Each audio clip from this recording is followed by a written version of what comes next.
Les Français ont besoin de savoir la vérité parce que l'équipe de France appartient aux Français et à personne d'autre. Bah voyons, tu crois que je t'ai attendu, Baltringue, capitaine abandonné pour prendre la main? Cet après-midi, j'ai reçu Roselyne, Rama avec François, parce que ça ne peut plus durer.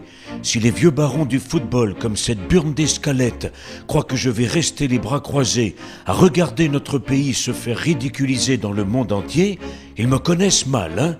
Dès demain, je débute des consultations bilatérales avec tous les partenaires sociaux du dossier bleu. C'est quand même plus important que les feignants qui vont défiler pendant les manifs.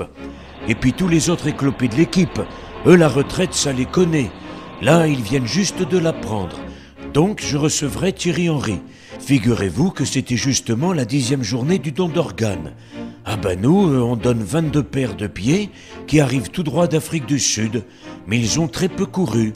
On a aussi 22 cerveaux qui, eux, n'ont jamais servi. C'est mon cœur qui parle, et je vous dis honnêtement, je suis en train de souffrir. En fait, j'ai quand même ma part de responsabilité. En dépit du magnifique discours de Roselyne, avec une équipe de France où des caïds immatures commandent à des gamins apeurés, un coach désemparé et sans autorité, une fédération française de football aux abois. C'est la raison pour laquelle le gouvernement a décidé de prendre toutes ses responsabilités. Les Bleus n'ont pas touché une bille. C'est vrai qu'après ce week-end d'insultes et de bastons en Afrique du Sud, c'est elle que j'aurais dû envoyer. Pardon pour ces paroles humiliantes. Pour continuer à faire toute la lumière sur cette tragédie nationale, je recevrai aussi Raymond Lascience avant sa cure de sommeil. Je peux vous dire que j'ai une idée pour la suite de sa carrière, hein. Non, je sais ce que vous pensez tous. Avec des sourcils pareils, je devrais le nommer à Matignon, à la place du Dracula de la Sarthe. Non, la vanne est trop facile, hein. Moi, je ne savais vraiment pas quoi faire de lui. En plus, tout le monde raconte que l'équipe de France ressemble à mon gouvernement. Pas du tout. Il a très exactement le profil pour être candidat du Parti socialiste à la présidentielle. J'explique.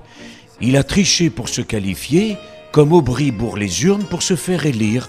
Dans l'équipe, il y a des joueurs qui pensent qu'à ça, comme DSK.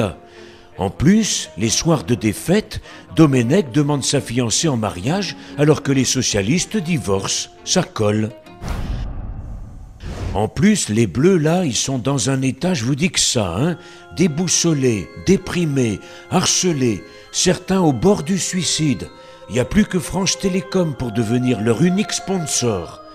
Comme ils n'ont plus une thune et que M. Bourdin leur a fait sucrer leur prime, j'ai peur qu'ils aillent réclamer du pognon à Liliane Bettencourt. Elle fait des chèques facilement, cette brave vieille dame, hein. Et pour finir, pour avoir une vue complète des raisons de la débâcle, je me suis organisé une réunion de travail à la lanterne. Ce week-end, je recevrai la personne qui connaît le mieux les secrets des vestiaires, la personnalité de chaque joueur, leurs petits défauts, leurs manies, leurs habitudes. Allez, bon courage les Bleus, hein, parce que je vais vous déchirer.